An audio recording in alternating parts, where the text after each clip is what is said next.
Good morning, good afternoon, and good evening, class. This is Professor Coyote. Welcome you back to our Let's Play of Civilization 6, our American run here under the firm and steady hand of President Theodore Roosevelt.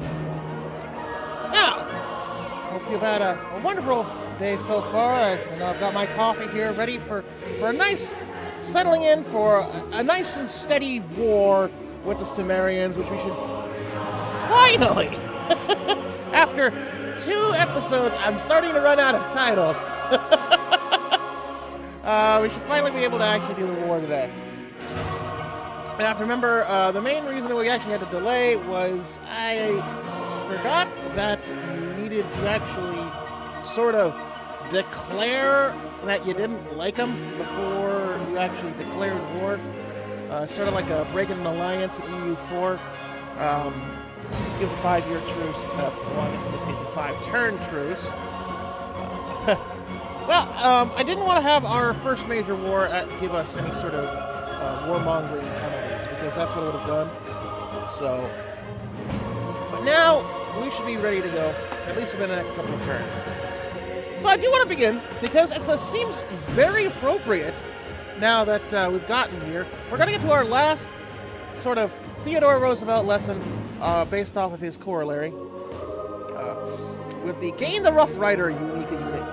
Now, of course, this is another thing that people often think about when it comes to President Roosevelt, is his famous volunteer cavalry unit, the Rough Riders, which fought in the Spanish-American War in 1898. Now, I'm just going to give a kind of a brief overview of what they were, because, after all, this is kind of a Let's Play, this isn't really a history class, although I would like it to be, nice and historical. So basically, in 1898, of course, we were about to start getting into war with Spain. There's the theories that it was all manufactured and that sort of thing. But at the time, Theodore Roosevelt was Assistant Secretary of War. He was kind of itching to get in there. And the moment that it looked like that the U.S. was going to declare war on Spain, obviously there would have been a moment where we needed to start mobilizing troops. And so they had to start doing some volunteer regiments, because unlike how we are nowadays, the Army was largely volunteer-based. People had to go in. There was a draft in times of extreme war, but those were often unpopular. And even during the Civil War, there were plenty of draft riots. In fact, the movie Gangs of New York, the climax to that movie is a draft riot for the Civil War there in New York. So, they had to often, in times of low volunteership, they had to get volunteer regiments going really quickly. And so, the first volunteer cavalry was put together. Teddy Roosevelt resigned his position as Assistant Secretary of War underneath President McKinley to help lead that unit. It was mostly comprised of college students, college-age students, cowboys, and that sort of kind of age group from the Southwest mainly, because they felt that that having experience with horses and being from a more hot climate, they'd be able to handle the conditions in Cuba, because that's where the majority of the fighting took place during the Spanish-American War, was Cuba, due to that island being just 65 miles south of Florida and a major Spanish holding. So they got that going together, and once they were getting ready to go out, it turns out that, ironically enough, the Rough Riders, the cavalry unit, had to leave most of their horses behind. So you see all these pictures of Teddy Roosevelt leading the charge up San Juan Hill, the most famous battle of the Spanish-American War.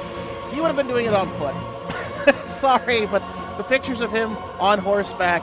I mean, there might have been a couple of like the officers' horseback. So Teddy might have been on horseback going up San Juan Hill, but by and large, especially because he was always liked himself to be a man of the people of his unit, he would have been on foot. So that's really where the Rough Riders comes in, and that's their big legacy. They were just this sort of ragtag unit led by this scrappy young, because he was in his 30s at the time. Actually, he might have been in his 40s. A scrappy young guy who was big in politics, but decided to quit all that just so he could personally help lead the unit. And this, of course, because of how victorious the U.S. was, and the stories of bravery, that even though a lot of the Rough Riders were, unfortunate, the moment they got to Cuba, a quarter of them died of malaria. So they were already undermanned. They were underpowered due to the fact they didn't have the cavalry that they trained with, and they successfully took this battle. This major strategic hill led by this scrappy, just let me get in there and box them to death kind of leader. So after the Spanish-American War, riding high on this, Teddy Roosevelt successfully runs and becomes governor of New York in 1898, just after the war. Now, this, of course, leads to some political maneuvering. He was getting too popular. He was getting too radical for many of the Republican elite at the time. And keep in mind here, we're just about to see the change in policy between the Republicans and Democrats. So this is why you've got Teddy Roosevelt, who's such a progressive leader in the Republicans, because they were still the Progressive Party between the two.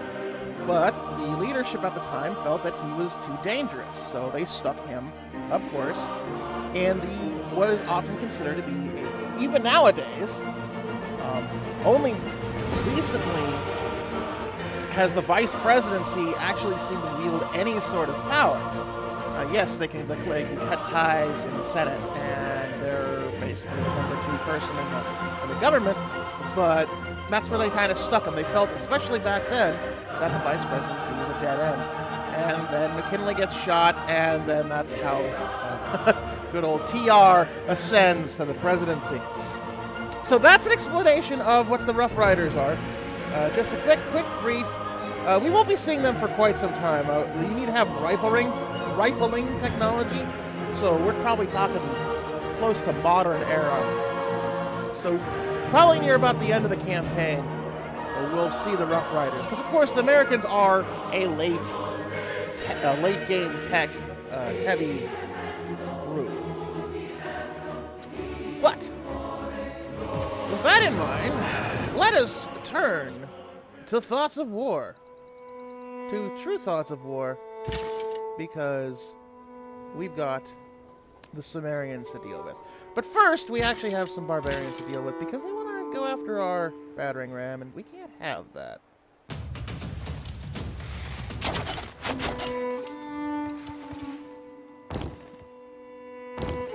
Alright, so we're actually going to move them a little bit more, because I don't want them to come out.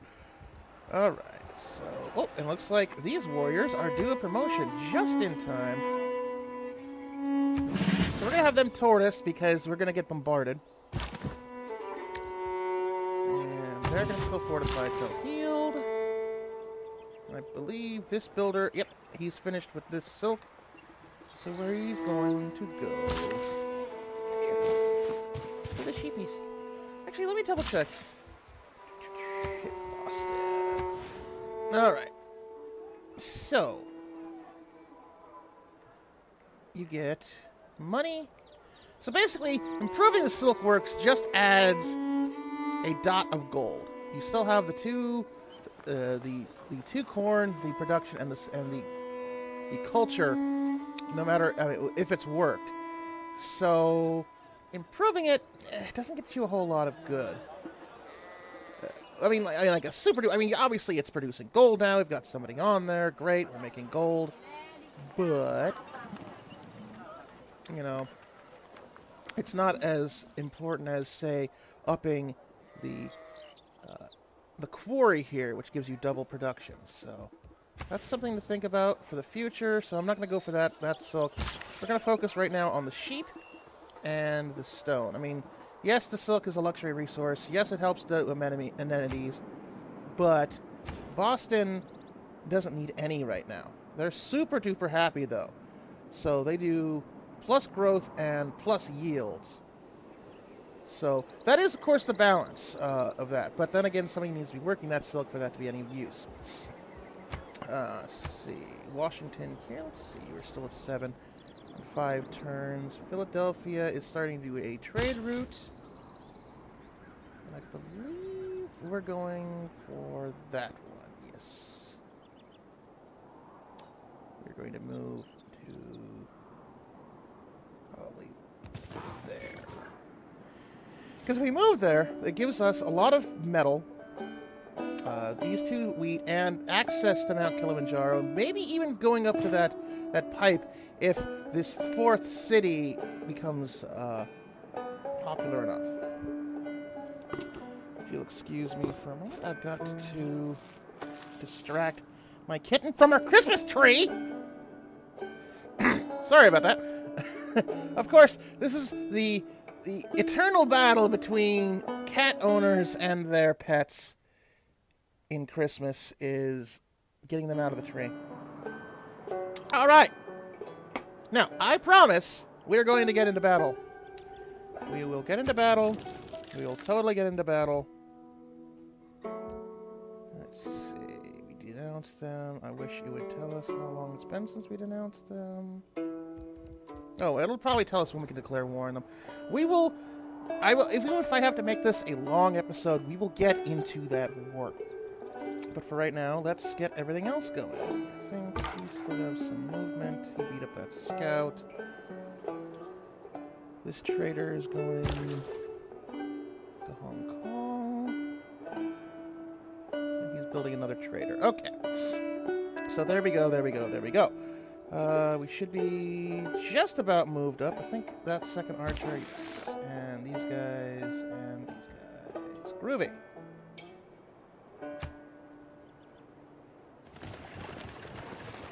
Oh, the settlers coming back.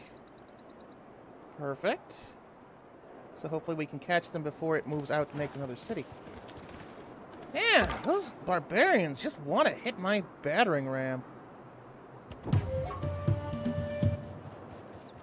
Okay, looks like it's mostly desert and a little bit of... Oh, that's just the shiny. Well, the barbarians will move back. I mean, the battering ram will move back down here. All right. So...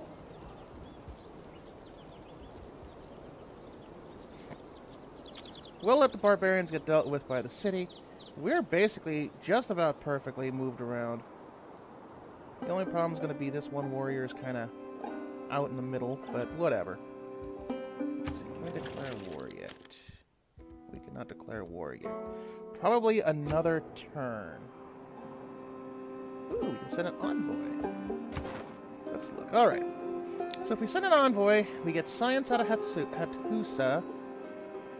Because all of these are all 3, and I can't take any of them away. It's production. That's for units. That's gold. Culture and production in every industrial zone when producing wonders, buildings, and districts. So I think Hong Kong we will do that because we've already sent 2 to them, so we should get the 3rd one. Boom. Alright, and well, the bonus is we now get... we are their suzerain. We are the ones that are kind of taking over them.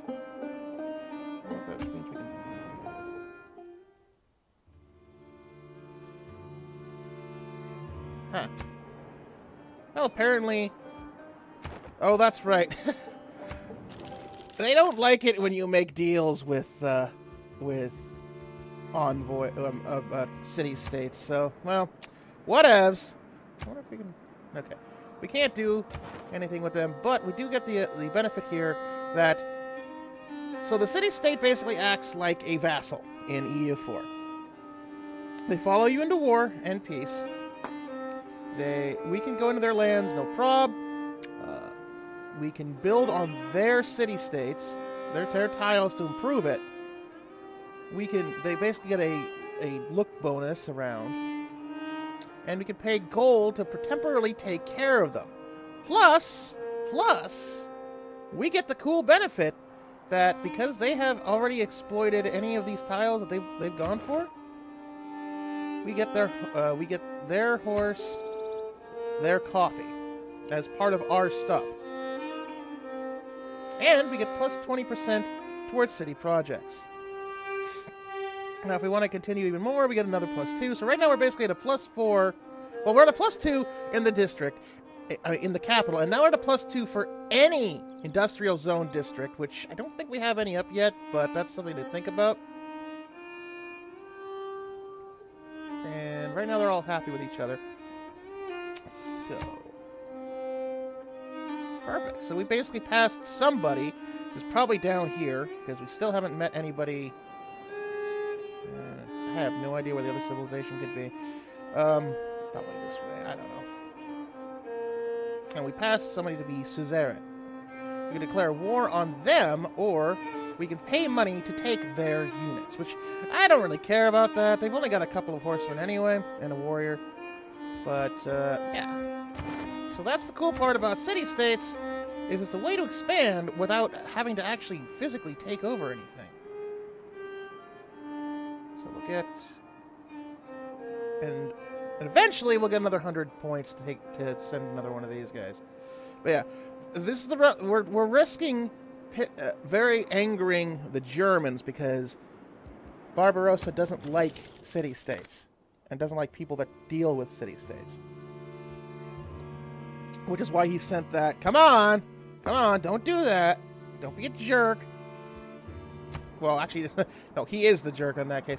So it's don't do that because I don't like them and do you. So, all right. So Gilgamesh has actually finally built another unit.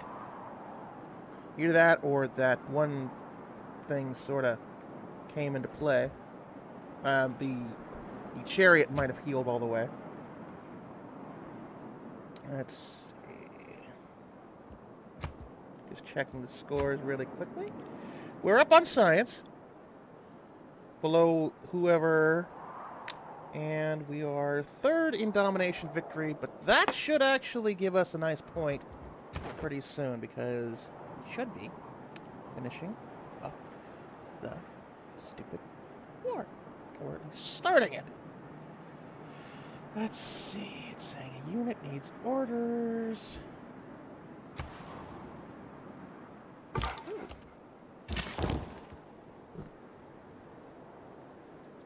Alright, so the battering ram can just kind of chill out. Just gonna fortify and them fortify. So we should be just about good for everything. 15 turns, 4 turns. Okay. Hopefully. Let's double check. Alright, so looks like all of the great prophets have been yanked. Which, well,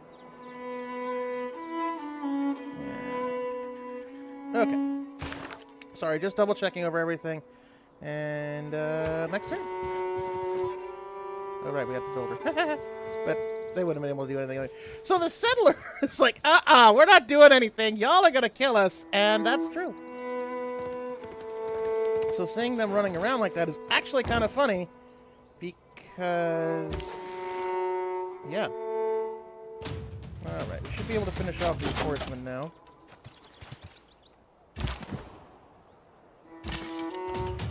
Yeah, there's decisive victory. Boink! There you go. Maybe they'll even give me a promotion. Ooh. Perfect. So skip them for now. And we shall build that improvement. Y'all chill. Should be able.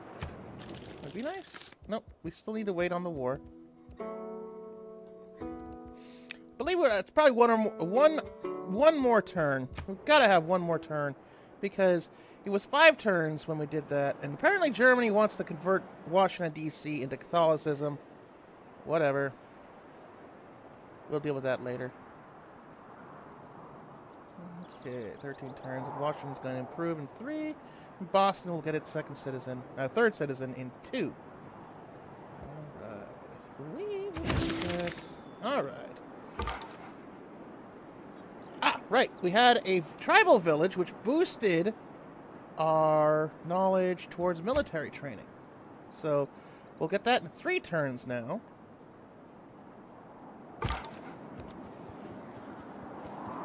It looks like this continent... Okay, so we can still move down that way. So that might be where the other guys are. The one that's influencing Hong Kong, somewhere down this way. Don't know. That's what the scouts are for, after all. All right, so let's do that next unit. Still milling around, and I probably should have kept the horseman because that was keeping that citizen from going out.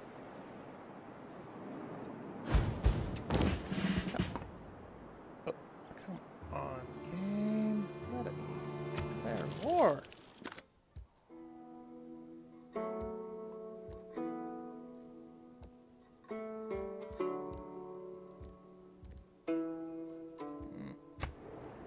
Alright, probably next turn. Uh-oh. Oh, that's a scout, okay.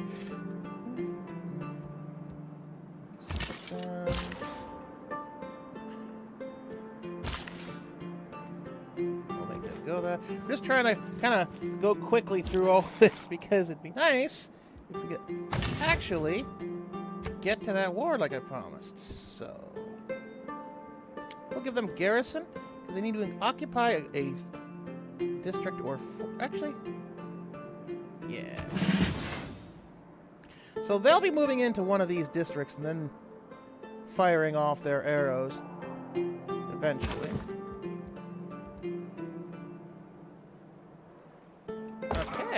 So we did get our swordsmen done, and we need to be in friendly territory to be able to upgrade them. I wish I would have known that earlier, because I would have taken the 5 turns to go get them down to friendly territory and then upgrade, because we had the goal to make both of these. So can I at least do that? Alright. So with these guys, I can at least upgrade them next turn. They're not doing anything anyway, so I might as well do that. And then they can come in a couple of turns and be the sort of elite, because they're already promoted anyway. Okay. This way. I'm thinking that's a delta, so this might actually be it. You might have it to make a boat, but we'll see. This might be an inland sea, this might be some sort of weird gulf. You just never know with these randomly generated continents. Okay. Now, this should be the turn. This should hopefully be the turn that we could finally do the thing.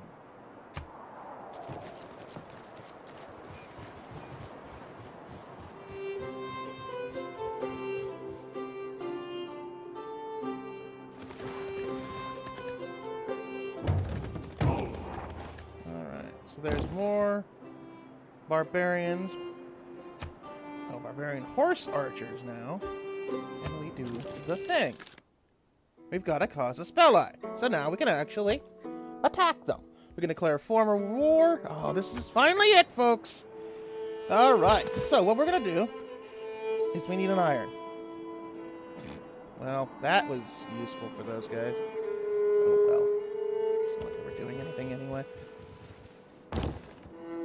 Alright, so give me a quick second here. Let us reorganize everything. We'll do that last production. Boston. So let's set everything up first, because this war could be protracted. Alright. I'm going to keep them here because that gives that not only the culture, but the gold. We do have double here. We have double there. We obviously, the improvement's only going to do 1 dot of mostly anything. And we're going to have access to those sheep. So Boston's going to be humming along here pretty well. We've now got enough production that they can do most things pretty well. Philadelphia is going to be a set. In fact, oh, okay. So the amenities include the amenities that you pick up even from, say, like the coffee here. Okay. Because they're at 4, they have their own amenities, and they have the entertainment district. Okay, so that's something to consider. Is the amenities don't have to necessarily be in your area. We've got these 2 luxuries, and we've got the coffee and some chocolate. So Boston counts as having the extra 2. And we have like a general 1. Or probably because Philadelphia is close, or maybe it's the bananas. Anyway. So everybody's actually happy. And that's always good. And as I said, we're not going to stop until we actually get going. So, let's see. I think we are going to pick here. And that's where our city is going to be found next turn. Alright, so let's take care of Sumeria. This is their fault because they exist. So we'll declare formal war. Of course it'll start a war. We want to start a war. Yes. You'll enjoy hearing our last breath when you witness the destruction of your people. Mm-hmm. My, aren't you just sure of yourself? Alright, so we're going to start moving in here. We can... Yes, I want to do that.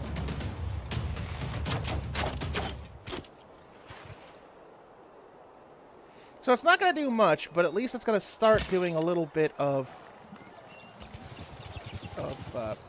you know... Sorry. At least that'll do a little damage to the city center. And then the archers here can defend this actual battering ram. Okay, let's move in here. Let's just everybody is just kind of party. I'm going to ignore those missionaries because they're not really doing much in this battle. And I could do things like plunder this district. So, the war has officially begun. It's going to be a little bit slow, of course, because this is Civ 6, and wars are always slow in this game. But we're just basically about moved up now. They're going to bombard a lot of these guys. So it's going to make it tough. So, in fact, I probably might pull them off if they get too damaged. But we do have this warrior here. And in fact, what we could... No, we don't have the money for that. I was going to say we could probably buy another one. But we might just have to take the losses, have them fall back and heal, and deal with it that way. And apparently, we're not the only ones declaring war. Everyone's declaring war. It's like World War I. Hong Kong declared war on Valinus. Valinus declared war on us. Huh. Interesting. They must have been not liking anybody. Valinus declared war on Hong Kong, and Hong Kong declared war on Gilgamesh. So, Valinus was in the pocket of Gilgamesh here. So they declared war on us due to the fact that Alright, Sumeria was their leader. So we'll see about that. I don't think Valinus has too much in the way of power anyway. Let's see if we can see this. No, I can't see much. We can make peace with them in 10 turns. Or we can probably make them not exist anymore. That might make Germany happy if we just level Valinus. Anyway, let's have this war keep going. So here's what it's going to do. We're going to basically focus on all the micromanaging first, and then do the actual war actions.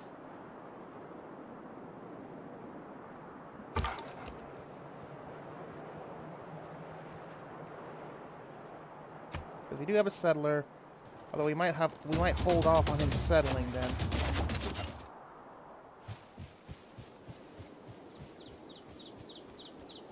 Okay, so the archer did take damage, but he didn't take a lot of damage. Because they can only attack one at a time, so they decided to attack the archer. If it's natural to kill, how come men have to go into training to learn how? Okay, let's look at this, because we are in the middle of actually doing something. We do have the bastions in order for defense. So we might keep that up because Volinus might come down and play. Let's see. Pillage for double, but I'm probably may not do that as much. Actually, yeah, we'll keep what we're going. What we'll probably do is actually pillage. So we got 25 faith from plundering that. Let's do it. It doesn't show you what you get. This looks like it's a encampment, so we'll probably get... Alright, we got 50 gold from plundering that. We can found our 4th city, but I think we might have them hold off, because Volinus might come down. Well, then again... Alright, so we have founded St. Louis. How ironic, not ironic, how appropriate due to there's a wheat there, so maybe it'll become a brewing town. Alright, so what do we have them work on? Well, they're a little town with little stuff because unfortunately I botched the placement. So it's going to take forever for them to build things. So why don't we start on a builder? And then, as the population increases, hopefully that will go down. Now, we've got a civic to pick, because we did take the military tradition. So that opens military... I'm sorry, we took military training, so that opens actual mercenaries. Let's see. They're recommending theology to do the temple, the scripture, and the wonder temple. Or recorded history. Let's go to recorded history. That makes the historian happy. Alright, so Philly is done, and we've got a trader finished, which we can send them. We can send them either to our own cities to increase the yield and bonus, or we can send them to others. Now, Amsterdam does want a trade route, so I think we're going to do that and get the 8 gold out of that. So, let's send them. So we just got 8 gold out of that.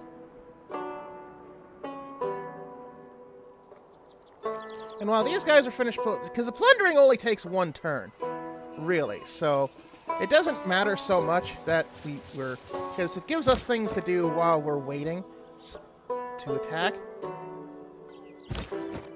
And we've got the city walls we have to wait anyway, so we might as well plunder the city. And that hailed the spearmen, so good to know.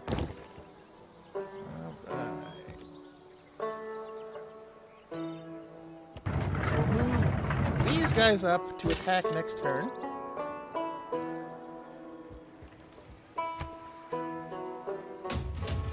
And we'll have them start bombarding back. It's not doing a lot because they still heal, but at least it's something. It might blow them all out, it might do... It might just reduce, it just... You know, at least it's doing something, essentially. And since I know Volinus is going to come out, I think we're actually going to have this hang out in Boston. Because Volinus will more likely come here due to the way the mountain range goes. Not sure how far that one goes up. It might continue going that way. We don't want to have St. Louis sacked immediately. So we'll just stick with Boston. Because it's going to be, it's a strategic area right here. And they're building ancient walls anyway. So, yeah. That's a good strategy. Alright. Philadelphia still needs to produce something.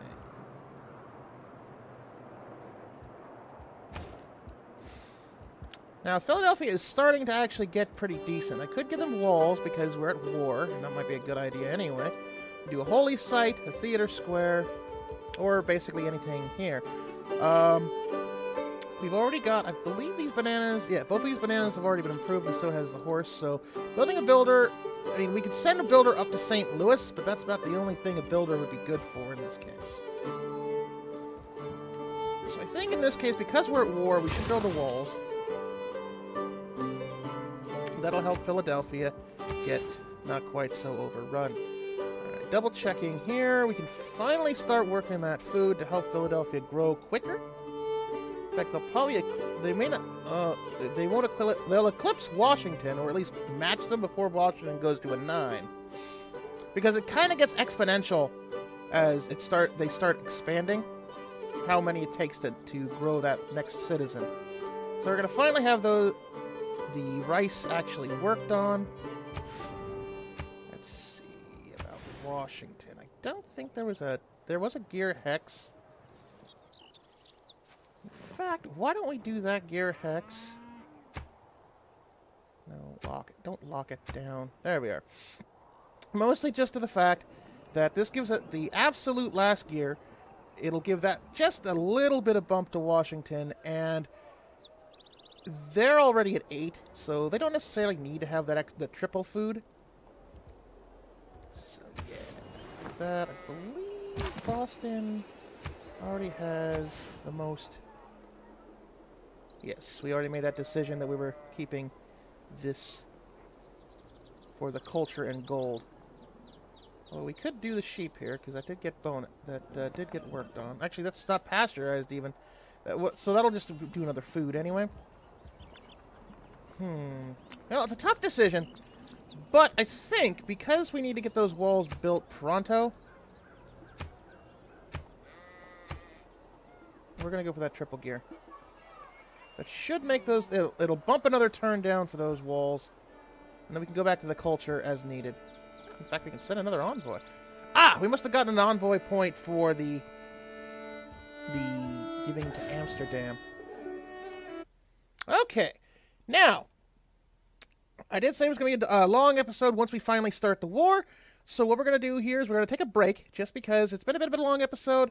We're going to continue the war next episode, of course. We're not going to just give up after taking 8 quadrillion turns trying to get to it. But we have the war to look forward to because we're going to should break into Uruk here pretty soon. The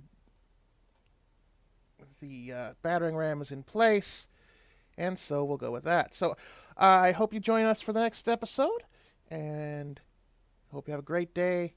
And class dismissed.